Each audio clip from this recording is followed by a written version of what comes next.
I'm going to start by showing this map from the DeLorme Gazetteer. Shows the Romine Township here.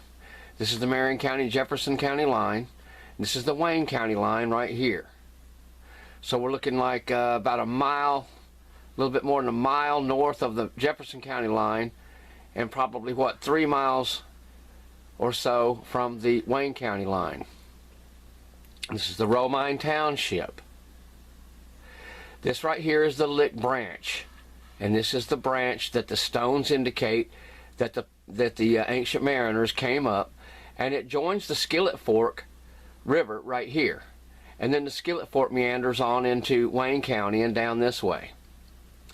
Now we're going to orient you a little bit here. This right here, this line here, is the power line. It's a 340K high tension power line. And we didn't really realize that. One of my associates discovered this soon after, a few days after I'd spoken to Virginia Horrigan, because it doesn't indicate power line here. It indicates power line on the page to the north here, where it says power line somewhere in this area, and then you follow it down. And then you see this round circle here, which is an elevated issue, and this is where the Hickory Hill is. Well, I'm going to elaborate on that a little more.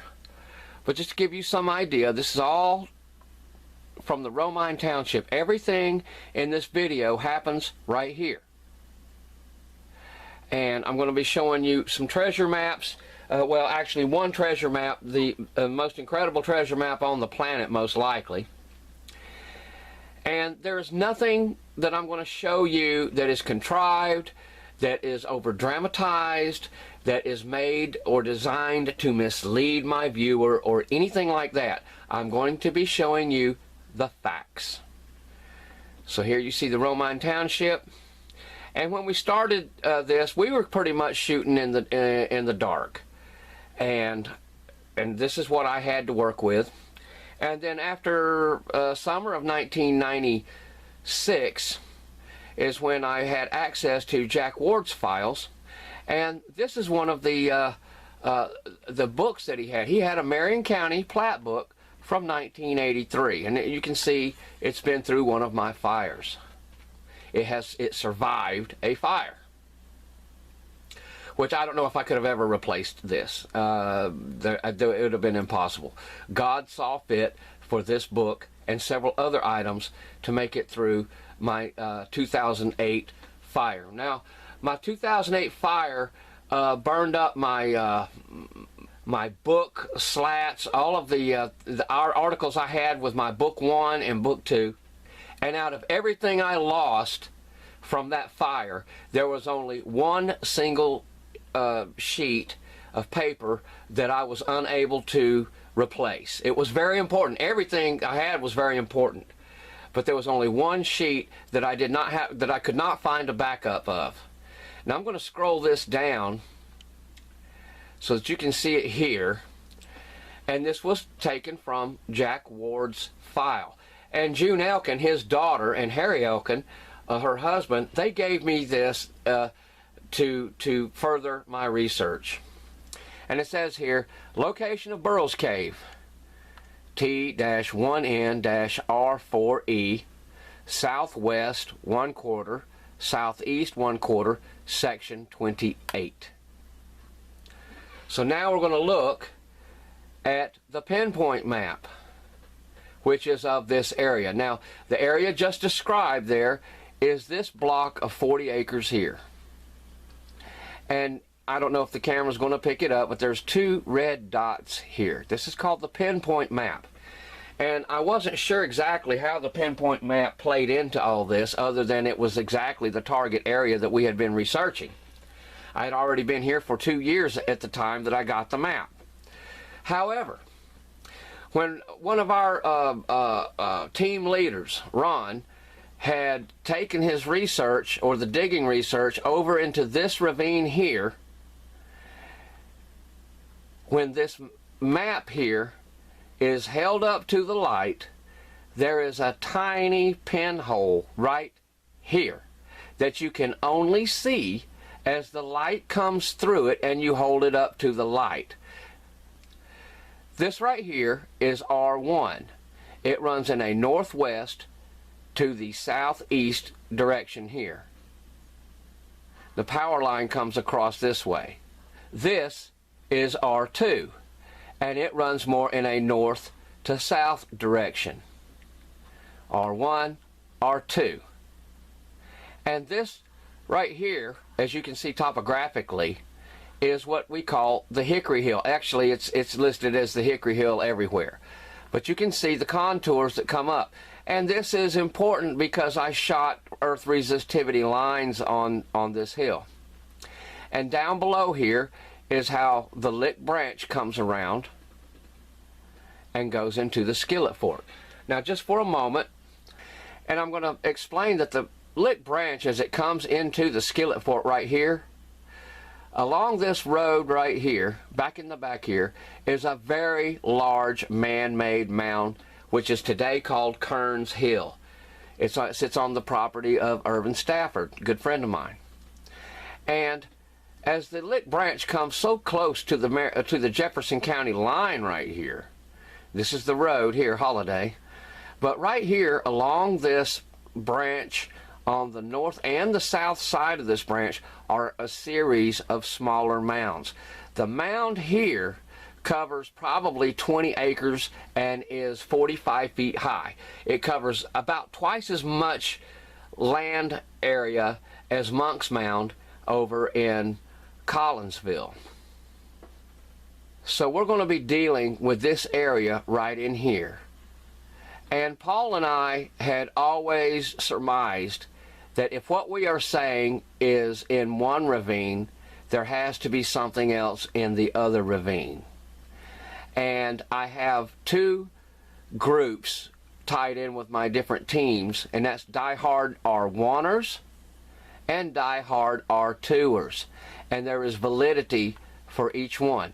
It appears that R2 has the man-made cavern system, but R1 has a huge room underneath the ground right in this area here, which we are going to see.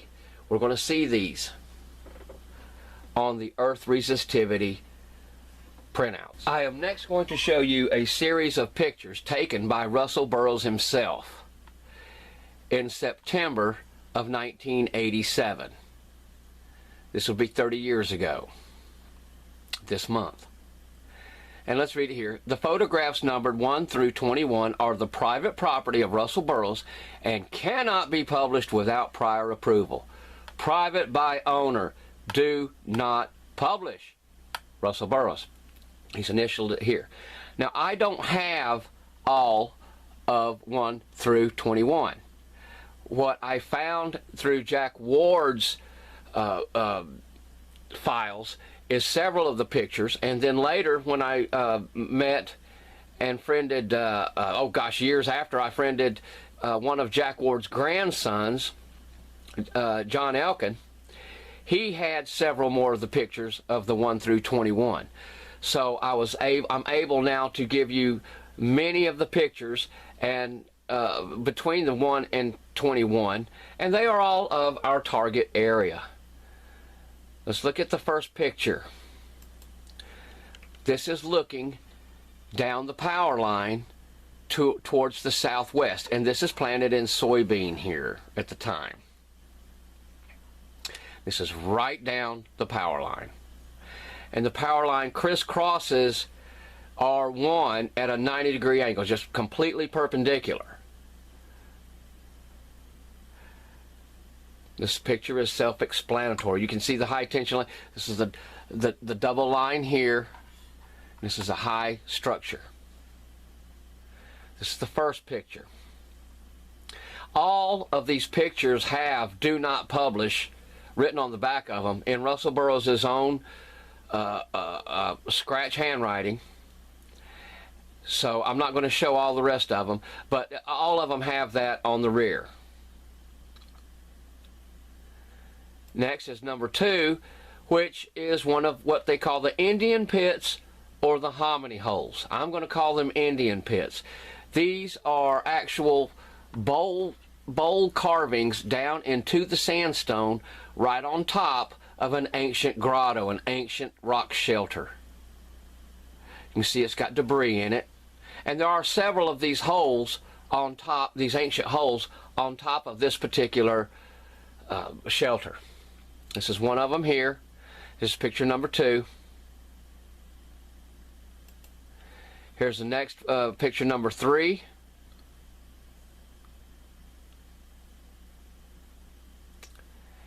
And here's picture number 4. And this is Russell Burrows' leg and foot. This is probably his knife sheath or something. And he's just facing down into the bowl. These bowls are probably a foot deep and maybe 14 to 18 inches in diameter across the top.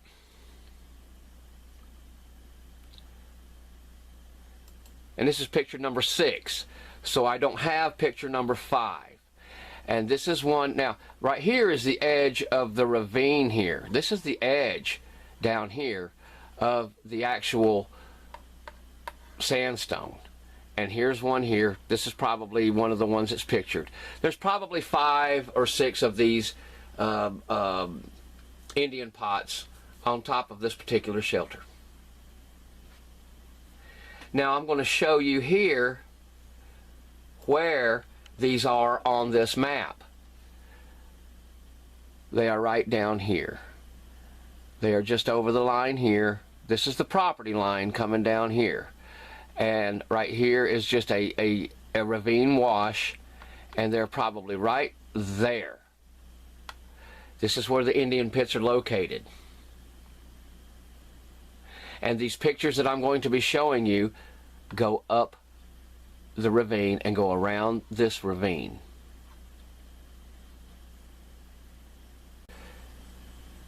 This is another shot of one of the Indian pots. You see it's kind of overgrown here. And there are a couple that actually drain into the ravine over the sandstone. Now, some people had thought that they possibly could be for grinding corn, but I can't see someone grinding corn in sandstone, because you'd have grit in there and it would probably wear your teeth out or cause you pain. So that's why I prefer that they are not hominy holes, other than just as far as nomenclature goes. Libation pots, holes, whatever it was, whatever the purpose was, the ancients thought enough of the purpose to actually carve these smooth round holes into this solid sandstone. And there are other places where you can see where they started one and then stopped. And there's actually one that's about 3 feet in diameter, which I'm not going to show a picture of that.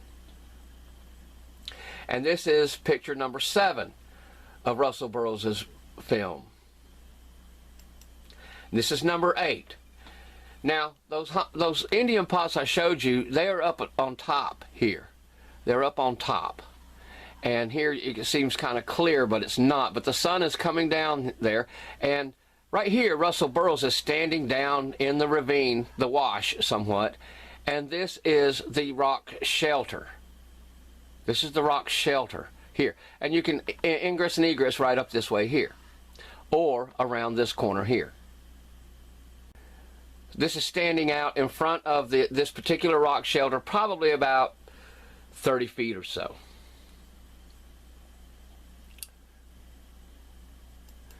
This is picture number 9, and it is the same rock shelter. Here's the tree that you can see in the previous photograph. Let's show it here. This is the tree here that you can see. And when we go to photograph number 9, that same tree is this tree. So he's farther away from this rock shelter. And these rock shelters in the summertime, you can be so close to them and not see them. The vegetation is so thick. This is the 9th shot in his series. So if my question is, if it was so unimportant, why would Russell Burrows be shooting so many pictures of it back when nobody was on his case or about anything? he was just freeloading looting at this point. Now this is this is picture number 17. So I'm missing 10, 11, 12, 13, 14, 15, and 16 of this series. But I'm sure that they have to do with coming up the ravine. But he took enough pictures to show how he actually went. This right here is the top of the R1 ravine. And this is pretty much a waterfall when it rains. And this is a pool of water here that's about 3 feet deep in the center. This is at the head of R1. And this is like a rock shelter here, and the water drifts down this way here as it flows into the ravine. This is in the north part of R1, and this is picture number 17. Now we're going to look at picture number 18, and now we're back underneath the power lines. This is a rock structure that is underneath the power lines. That's how come it's so clear and there's so much light here. This is all underneath the power line. You can see this bluff here is probably about 17 feet, 18 feet or so from the surface, and it's very rough. This is very rough down in the ravine as well. There are no escalators in this area. But this is picture number 18.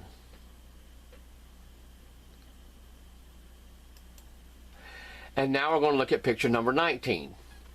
This is the bluff, what I called the famous bluff, because it is this picture right here that made it into Burroughs' first book, Mystery Cave of Many Faces.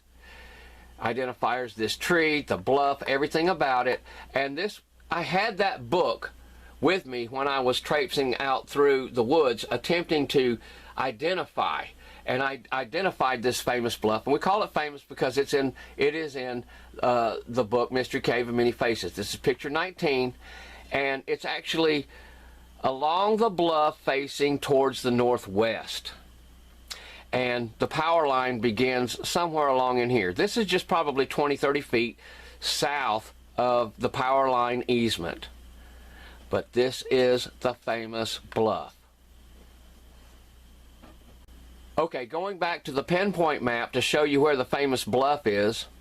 The famous bluff is just to the east of the property line here, probably about right there, and that's be north of the Indian pots and south of the edge, the northernmost part of the ravine here. Now I'm showing you picture number 20, and this is looking down into the pool at the northern end of R1 ravine. R means ravine, ravine 1. This is the edge of the ravine here, and this is looking down, and it's probably maybe 15-16 feet at this point. Picture number 20. Next is picture number 21, and this is Burrows standing on the west side of the ravine taking a picture of a huge rock that had a shelter underneath it evidently at one time in the distant past, and this huge stone has cleft and split from the rear and fallen down into the ravine, and there's a walkway here, and these were all taken in September of 1987. Now we're going to look at a series of photographs that were taken by Virginia Horrigan from New York City in 1989. And a lot of her photographs didn't turn out. They were blurry, but we have enough to go with to see what she had. Now, Virginia had taken some snapshots while she was walking down into the ravines. And as a matter of fact, let's go back to the Pinpoint map. Burrows had parked his vehicle with her somewhere along in here, and he had marched her half a mile down this way, or over half a mile. They crossed the lick this way, went over the Bierman Hill this way, and then came up this way, which is almost like over 3/4 of a mile out of the way. So he didn't want her to remember or know how to get back in there. And she snapped a couple of photographs when she was like right in this area here, coming off the road. And I don't have copies of those. I didn't think it was important at that time. But she actually had taken pictures, and you could tell it was the trees, and there's a power pole right here along the Kill Road that was in her photographs. Now these trees have been removed, but even up until just 5-6 years ago, all these trees were on this tree line here, and you could tell that her photograph was of these trees right in here at an earlier stage. Now this is number 8 on her film, and her films aren't totally accurate because at the end of a film she may have something that was at the beginning, and wherever she had them developed. Now this is Russell Burrows' knife in one of the Indian pits here, and you can see by his knife that this is probably about 14-15 inches across. Next photograph, and this is the outline. This is an Indian pot here, and this is the edge of the ravine here, a little cleft there, and here's where there is the markings of one that has not been completed.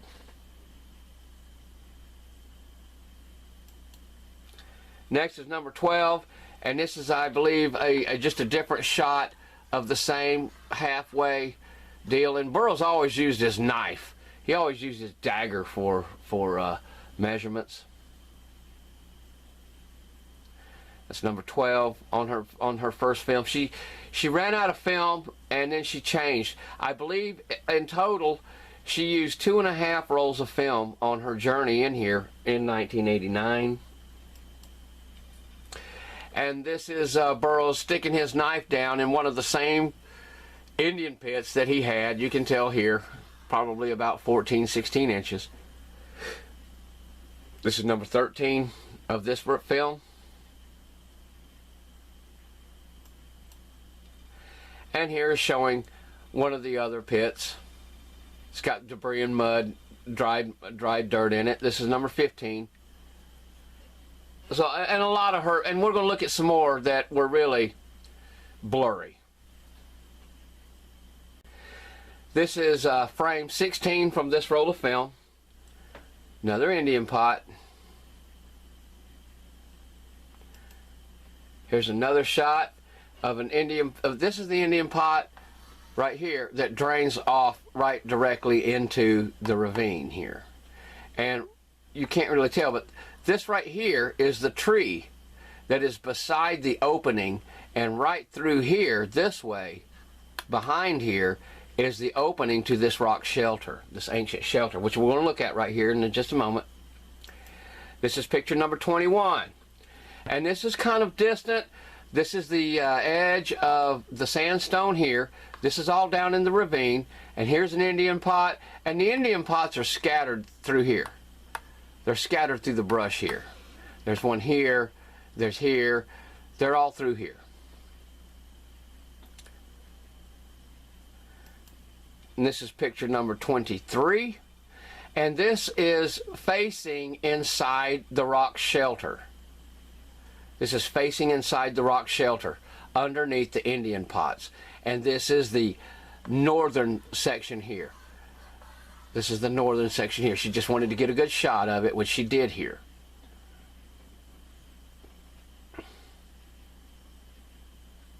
Now we're going to look at the next shot, number 26, which means that 24 and 25 were probably blurry. She shot several pictures of each thing. This is the middle section. You'll notice the stack of rocks here, and this is exactly how these rocks were still sitting by the time I got here. They weren't sitting up, but they were laying down right here by the time I got to this rock shelter in 94 or so.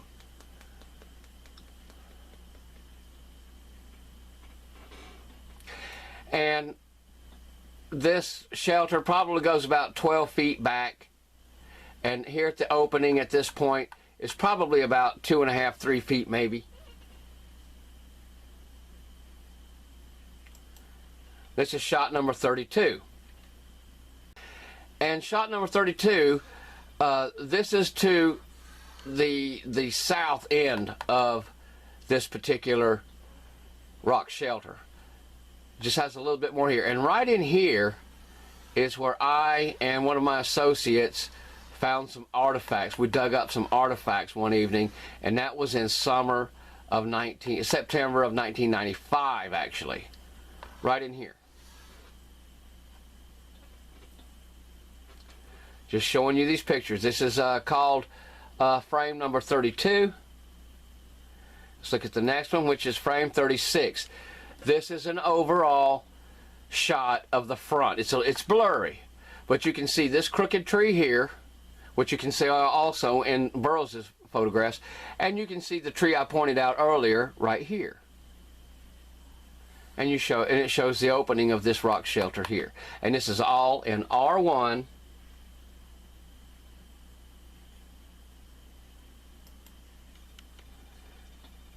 Down here on the south edge. Right here. Now this is a blurry shot from Virginia Horrigan still on her next roll of film, and she had pulled out one roll, loaded up another, and she's taking a shot of the entrance or the opening of this rock shelter here, where the hominy holes are still up here. We're still at, or the Indian pots, we're still at the same shelter. Okay, now going to look at the next one, which is number 2.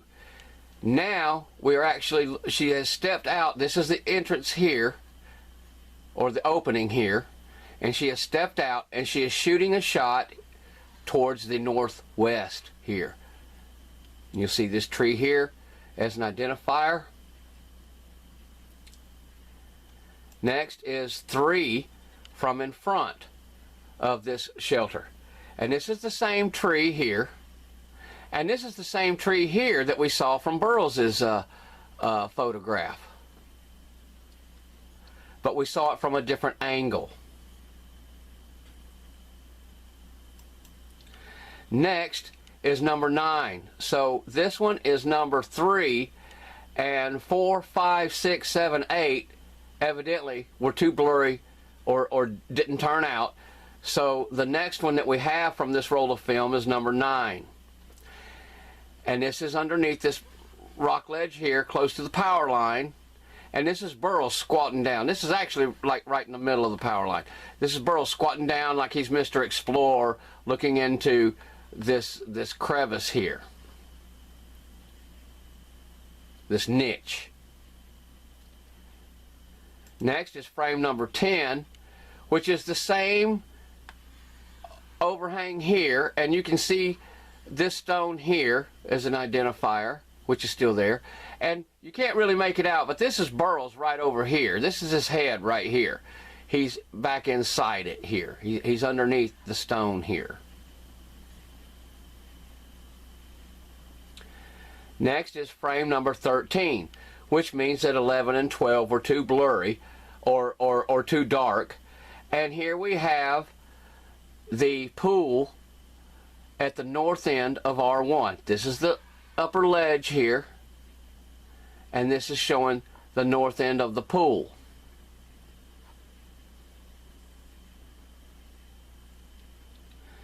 Next is shot number 14, which is another blurry shot of the actual pool. The water's real clear here, and it's about 3 feet deep right here.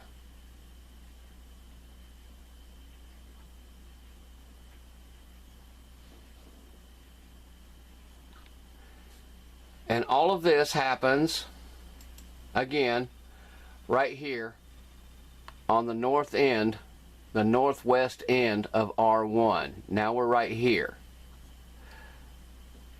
Now we're looking at the stone, from the face of the stone after it has fallen down off or broken away from the edge of the ravine. Gosh knows when, hundreds, thousands of years ago, whenever it happened. I call this graffiti rock, but you can tell by looking at it that it was attached to the edge of the ravine the water washed out and cut away the bottom of it, and at some point in time it broke off. And there's a lot of graffiti, a lot of names, and the oldest one I could detect was from like 1943, I believe it was. And this is frame number 15. Now we're going to look at frame number 16, which is pretty much the same deal, just a little bit more to the north there. You can see all the lichens and such. And next we're looking at 17, which is the same rock, just a different shot of it. And this is all, let me go back to our map. This is all on this side, on the west side, the southwest side, about right here. This is where these come from. And this is another shot of that same rock.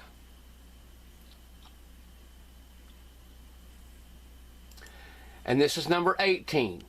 Now, this is a little bit different. Now they are both up on the top of the ravine, facing downward.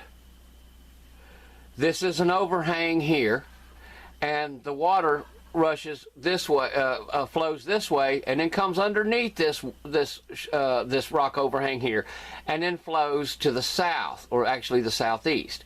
And this is the southern edge of the same pool of water. And we're looking down.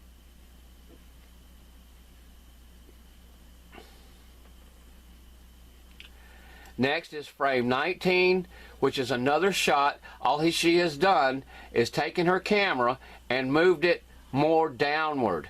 This is the eastern edge of the ravine, and she's standing on the north side here, looking down into the same pool which goes underneath this shelter here, this overhang. Next is frame 21, and this is right in the stream bed of the R1 ravine before it drops into the ravine. This is the top of it. This is where she has been standing. She's been standing right here to shoot the last previous shots. And the reason I'm pointing all this out is because of the detail. This is where Burrows and Virginia Horrigan were.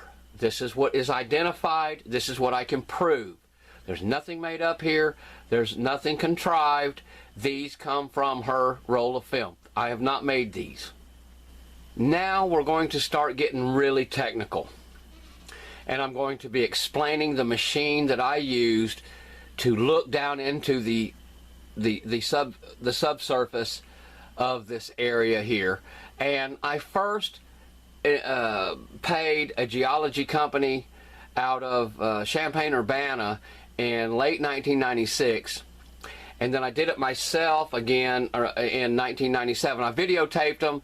I learned the software, and I recorded everything. Every word that came out of the geologist's mouth, I recorded it.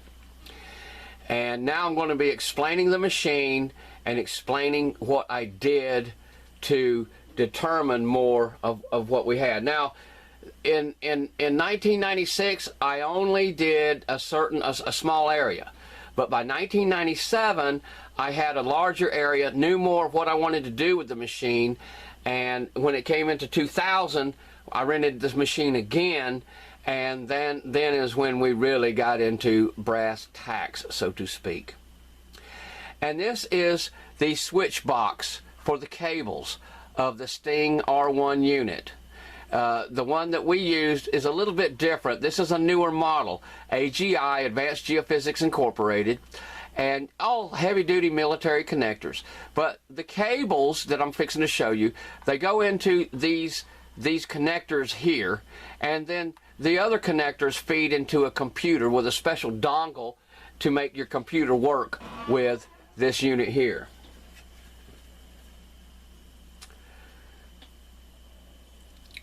This is the Sting R8. You see here, Sting R8. And you see it's a yellow box with all these dials and switches in the matrix here. And what we used was the Sting R1. So this is 7 generations down the road. I could not find my pictures of the Sting R1. I've got them around here somewhere, and I generally do not use images that I have downloaded from the internet, but I don't think that AGI would mind at all me using their pictures. But the Sting R1 unit was very similar looking to this, and it runs off of a huge battery pack that's about the same size. This is probably about 14 inches, probably about 15 inches this way, and probably about 6 inches this way. So give you some idea.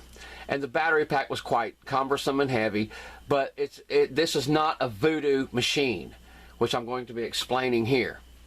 And this unit here feeds into the actual computer, your laptop, whatever you're using in the field. Now I'm showing you how I streamlined shooting the lines. I had ropes marked out in 1 meter, 2 meter, and 3 meter. And I would lay these probes. These are the probes here, or the electrode. These strap to stainless steel metal stakes that you hammer down into the ground, and then you attach these probes here to the electrodes.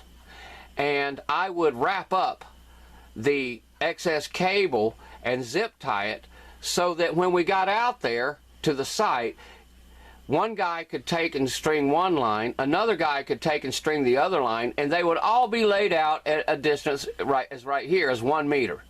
So if I was going out in that evening to shoot a 1 meter line, that's all we shot was 1 meters. If we were going to shot 1 meter lines, if we were going to shoot 2 meter lines, I would make these at 2 meters each one, and that's all we could shoot would be 2 meters, because the distance here, the cable would be too cumbersome and too time consuming to undo, redo, etc., etc. This way here, you just grab the loop, boom, boom, boom, boom, boom. And I want to point out that when I was doing this, this is all from 2000 now. We're looking at my work from 2000. Is I had basically 3 different crews, and you couldn't use the same personnel in successive nights. Let's say that you rent the machine for 3 weeks. You're going to be lucky to get every other night due to weather conditions or such as this or that or whatever, or somebody may have an emergency, a funeral, a wedding. You never know what you're going to have, so you rent the machine for twice as long as the number of days that you plan on using it, and that's what you have to do. It's just and since I'm working at night, I never got to the site. My goal was in December, excuse me, it was in October, late September or so. I wanted to have my crew out there during the phase of the moon where we had the most light. And that was good because in October, the mosquitoes were down, didn't have to worry about bugs, and the temperature was cool enough to where we could work without just sweating our tails off. So I did really good in planning all this. I had like 2.5 months when I got back to the stateside, and I got back up to Illinois, and said I wanted to do this. I had several sponsors, and part of the sponsorship was I would shoot a line for you wherever you wanted it, anywhere in the county or anywhere in this area. So this is what we did here. I had everything laid out, so when we got out there, it went streamlined. And you would have your crew really tired the next day, so you'd have to use other guys. I wasn't working full-time during this period, so I had a lot more flexibility. So during the day, I made Gatorade, I cleaned up everything, I gassed up everything, and like we had several different ways to get in and out. The 4-wheelers that I used, I jumped the octane up to 110 so that you could just putter along at a real low RPM and actually climb hills. So, and then I had other alternatives, but we're going to look at this right here. And this pretty much shows you how the unit works. You have this current source here that comes from the battery and the brain and the cable. And the cable has 14 electrodes or probes that go each way, 28 in all. And you put those down in the ground. You put a little bit of salt water around the metal so it gets a good contact with the ground.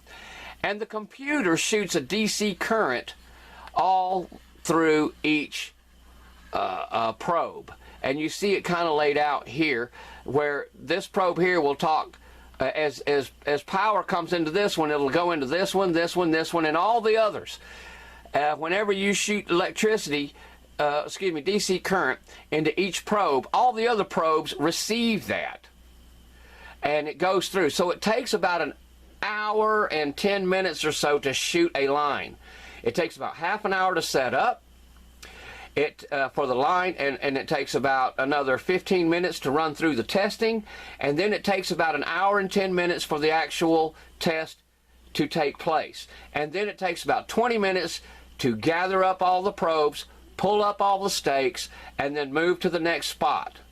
And then the process repeats. So you're looking at close to 2 hours for each line. So if I got out to the site at 9:30, then it would be 11:30 for the next line and 1:30 for the next line, and we would be ready to go probably around 3 o'clock in the morning. And that's how why I had to rotate the crews to get maximum efficiency out of myself and the crew, because you didn't want to wear your crews out. I did a lot of scheduling and a lot of shifting with my crews. Here I'm showing, I had a hand truck that I adapted large wheels because it was going to have to go over a 1/4 mile through rough terrain. And this is the unit here, the main brain unit, and this is the cable box. The cables are wrapped up in here, and right in here is all the probes, and the battery pack is also in here. So it would take 2 guys like 15 minutes to pull this through the brush or through the fields. It's quite heavy, quite laden, quite heavy. Now here's another shot of it. You can see here's where the brain box is. This is the cable box. Cabling is in here. The probes, the stakes are in here. Down here is and right here in this briefcase is where the laptop computer rides. And so when you get to the spot, you have 2 guys. I was usually a probe man. I would take the probes and go one way. Another assistant would go the other way, and then the technician would stay in the middle. Everything goes to the middle. He would be setting up in the middle. And this is how I conducted these tests. Now we're going to get more and more technical as we go along here. This is not meant to be so much entertaining, or this is a high-level technology video for Harry Hubbard. And I'm going to try to make this as understandable as possible. And what we are looking at is a rock shelter or an ancient grotto where people used to live. And you see, this is huge. This is huge. This is my model now. Now my model here, he's grown up now. He's a man. This was taken like maybe 15, 16, 17 years ago. I can't remember, but it's a long time ago. And this series of grottos occurs in the side of one of the bluffs that's about a mile or a little over a mile due north of the target site. And from this point here to this point here behind the tree here is about 27.5 feet. The height here is 6 feet 2 inches, and it is 18 feet straight back. And this point right here is 11.5 feet from the surface.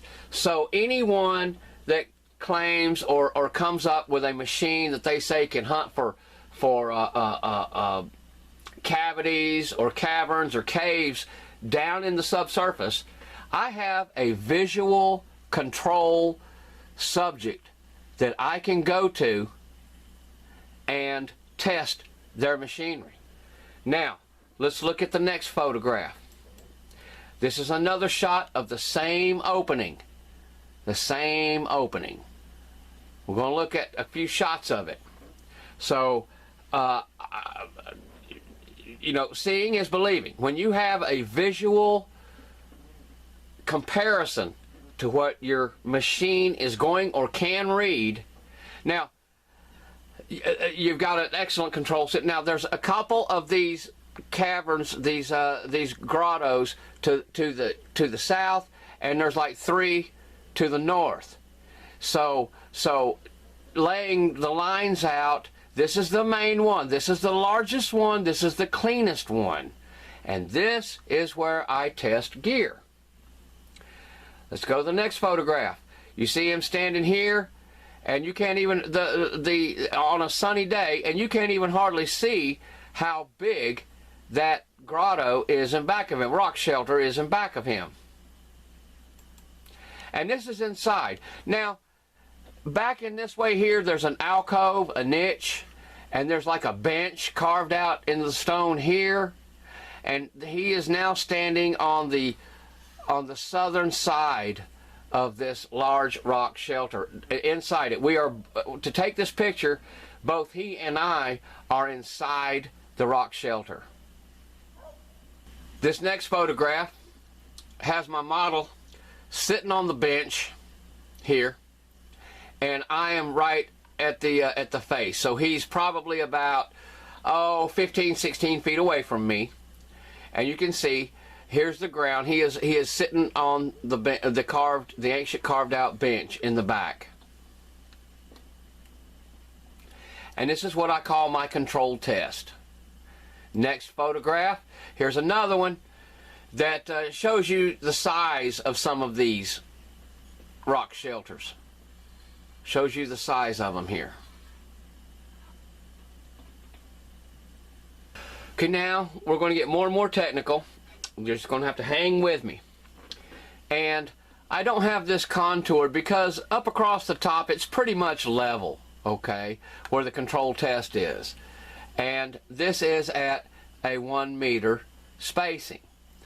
And we start here and go this way because I had screwed up and I didn't have the probes numbered right. I used the wrong cables on the wrong. It was a deal. Anyway, we had to flip it to get it actually like it was. And it was earlier, I think in 1997 when I discovered, or actually even early in 2000 when I had the machine, that I realized that whatever it is that you're using as your probe distance, that distance does not count for the subsurface. In other words, if you're using 1 meter probe, then there's going to be 3.5 feet or so that is not going to show up in the slats. And this is what I call the slats, and I'll be referring to them as slats. So over here you can see the depth up to 5.5 meters, 17 feet or so, okay? And here is a 1 meter slat right shot of a line shot right over the control test. And you can see right here is one of the cavities. Right here is one of the cavities. There's another cavity that is over here that you just see the edge here, and there's another cavity here that you just see the edge here. Now, what we're going to look at is not so much as the colors, but now we're going to notice the numbers of the resistivity in ohms.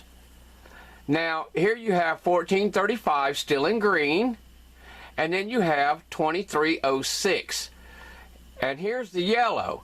So if between 2306 and 1405, that's going to be what, 600-700.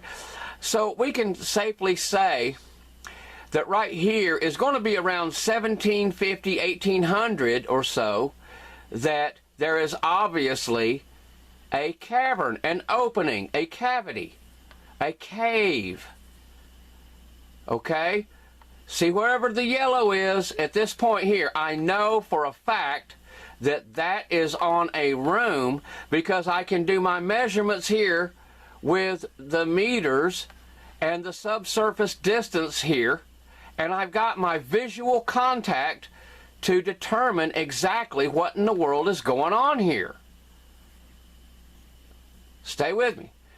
As the numbers go higher, it shows higher resistivity, which stands to reason because the best electrical insulator, especially with DC, is an open void.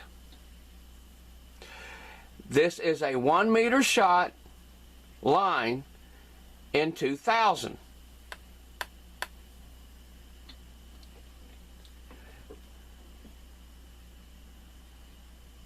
Now we're going to move forward, and I'm going to show you this right here, which is the same control test along the same line, but for this control test, all I did was cut my zip ties and spread them at 2 meters. Okay? So now, this is a 2 meter spacing. So now, instead of going down 5.4 meters, we're actually going down over 8 meters, over 24 feet. See, 7.8 there. And this is the machine set at its most critical parameters. I'm not leaving anything to chance because this is a control test. Okay, well here we have 3626, and we have the yellow, and we have the green here. Well, what is that telling us? Right here is the main large cavern or shelter, and then you see this one here, and it spans over this way. There's another one here, another one here, another one here, another one here, and another one here. In other words, all 7 or 8 of these grottos, these ancient grottos, are showing up with the earth resistivity. And you can see here up to 22,000, boom, right in the middle there. Now, I also want to point out this blue here. Okay, well this is way low numbers, and this is important. This is low numbers. What does that mean? That means that's just saturated clay. Let's go back one. And we see the saturated clay come into being right in this area here at the bottom of our test. Let's go back. And you can see here and here, that is nothing. It is not a cavern. We don't get a cavern up until about 1750, 1800. And this is a 2 meter test, which now, the distance between the probes at the end, now again, there's 28 probes, 14 and 14, there's 28.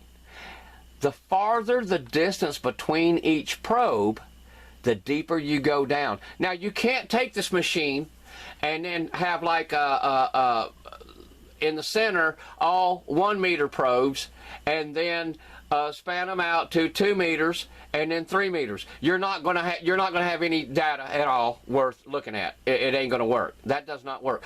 All of these probes have to be equidistant from each other, and from the box in the center as it works.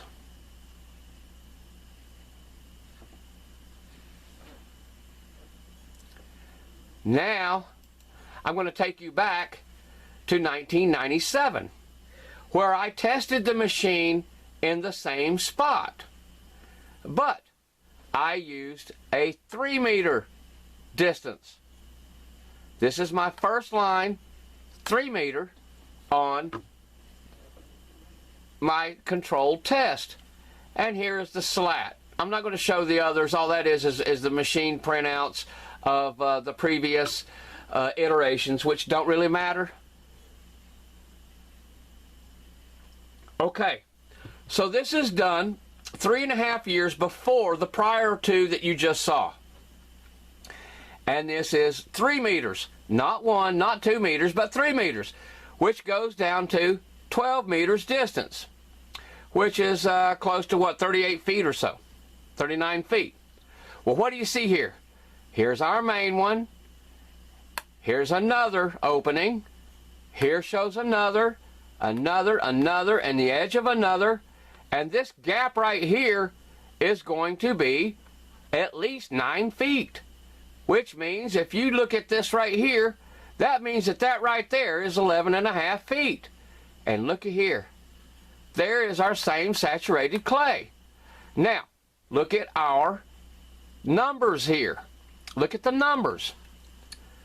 Right in through here, you have the same number specifications. So what is that telling you? Telling you that I am doing my homework. I'm doing my homework on this visually controlled site. But what I did, after I shot this line by myself, what did I do? It was a nice evening. I had all the time in the world. I set the line up myself. I shot the line myself. And I decided to just absolutely pull a Harry trick, and I shot the same line in the same spot again. On the same night, in the same spot. I didn't touch anything. All I did was save the data, and I decided to shoot another line right over it. 3 meter, number 2. I didn't move anything. I didn't move the probes. I didn't move any electrodes. I didn't move anything. Well, what do you have? Look at there. Now, what do we have is we have the machine talking to itself, doing the same control test and proving that the machine is consistent. Now, right here we have 15.9, 12. Here's the saturated part with very low numbers. You have this cavity, this cave, this cave, this cave, and this cave over here. It shows it. 15.9, 12.0. The depth is the same. And I'm going to just flash back here for a second. Show you the previous one. Boom. Now, this one didn't go down as far as the other one. But it's going to tell me that. I didn't go down as deep. 3 meter. Right there it is. Electrode spacing 3 meter. Now, you look at that. And then you look at this one. And boom. So, what does that tell you? It tells you that the machine is accurate. It does the same thing. This is not a voodoo device. There's no voodoo. There's no question. There's no question about the accuracy of the unit. There is no question about my ability to use the unit. There's no question about my abilities to iterate these slats and to provide accurate data. That's what I'm doing here, is providing for you accurate subsurface geological data. And it's going to get very, very technical. Now, let's look at my next slat. Boom. This is the same control at a 6 meter distance. Test of the known cave sites. Okay? 6 meter distance. And this is still back in 1997. Now, all of this is proven to you also that what the machine picked up in 1997 was the same as it picked up 3.5 years later in 2000.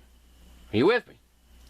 Okay? Now, at 6 meter distance, we're going down 90 feet into the subsurface. Well, look right here. What does that show you? That shows you our water-saturated clay, which comes off the creek most likely. And here you have the high numbers. Look at here. Okay? Right here. The yellow. Anywhere you see yellow and above, there is openings. There is caverns. There is now, this is the same substrata as what we see a mile south. The same sandstone, the same clay. Because I tried GPR, ground penetration radar, and ground penetration radar does not work in heavy mineralized soil. I don't care who you are. I don't care what you say you got. I don't care how much money you paid for your unit. You just ask any geologist who has worked with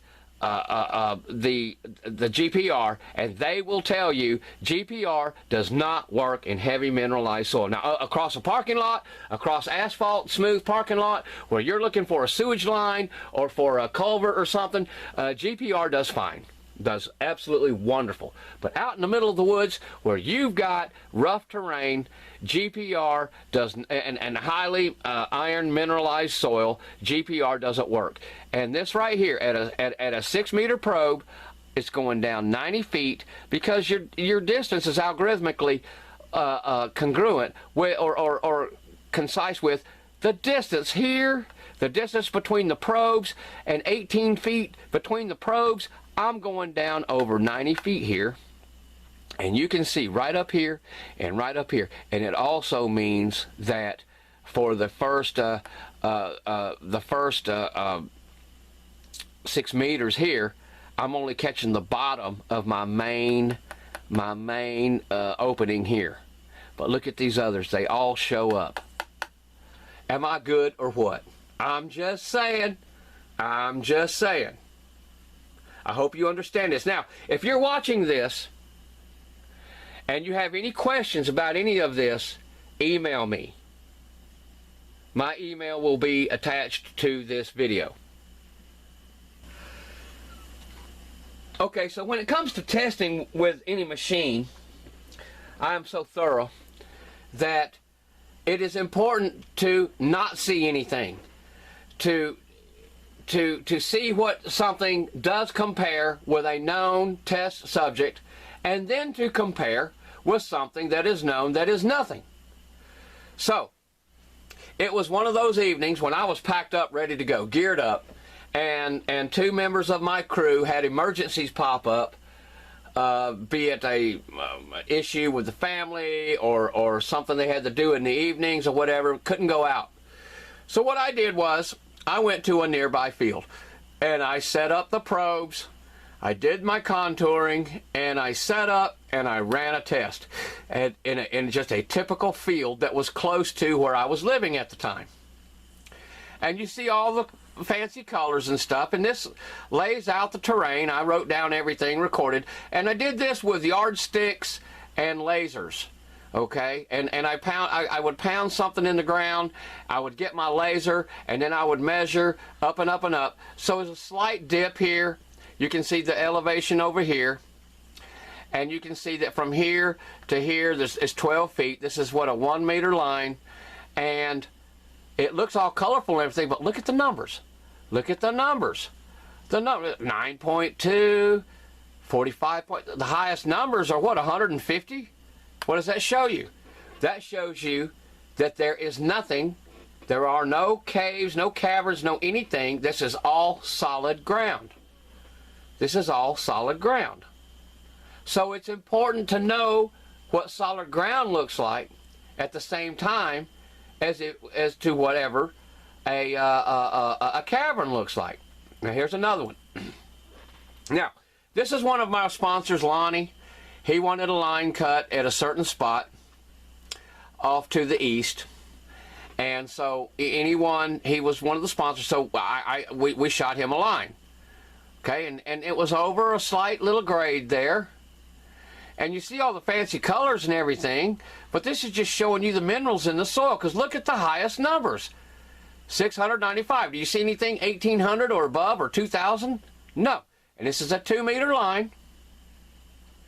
So what this line shows, and you can see all the parameters that we had here, everything that all of the parameters that I had set with the iterations, with the computer, with the unit, everything is here. Everything is right here. Iteration 10 root mean square, error 21.8. These are all excellent visuals here. But it shows that there is nothing there but solid ground.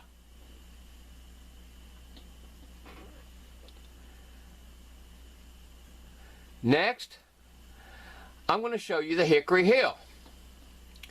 And this was right across the top of the Hickory Hill. Now, this is a 6 meter line. A 6 meter line. So it's going down from right here, let's say that's 165, 35 meters So it's going down well over 100 feet. Probably 110 feet down in the soil.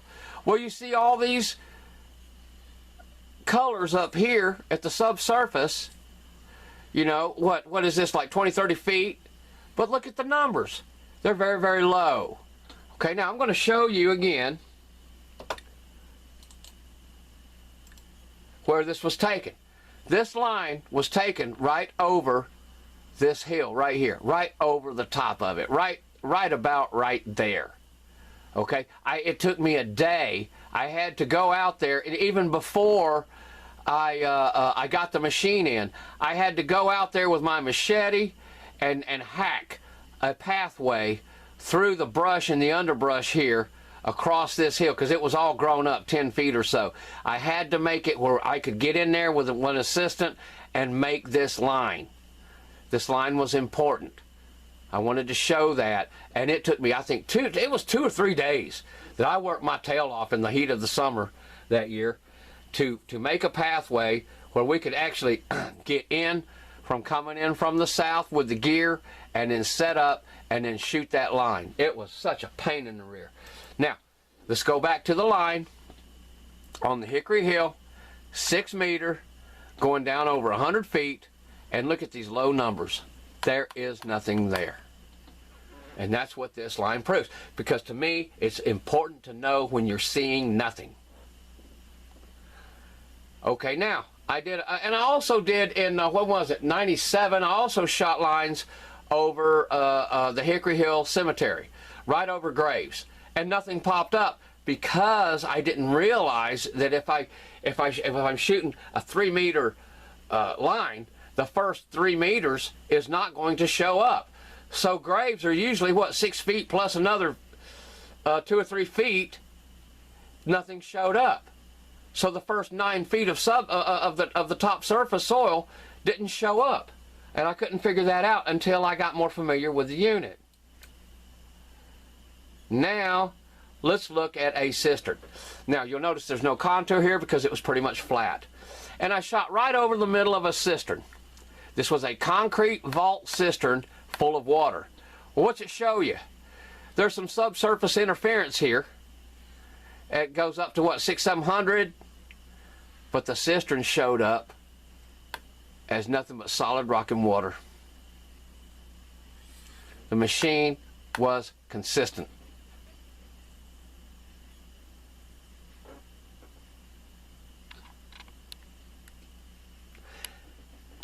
And I just felt that it is important for me to see what water showed up, what the cistern showed up, because I had shot the snake well back in 1996.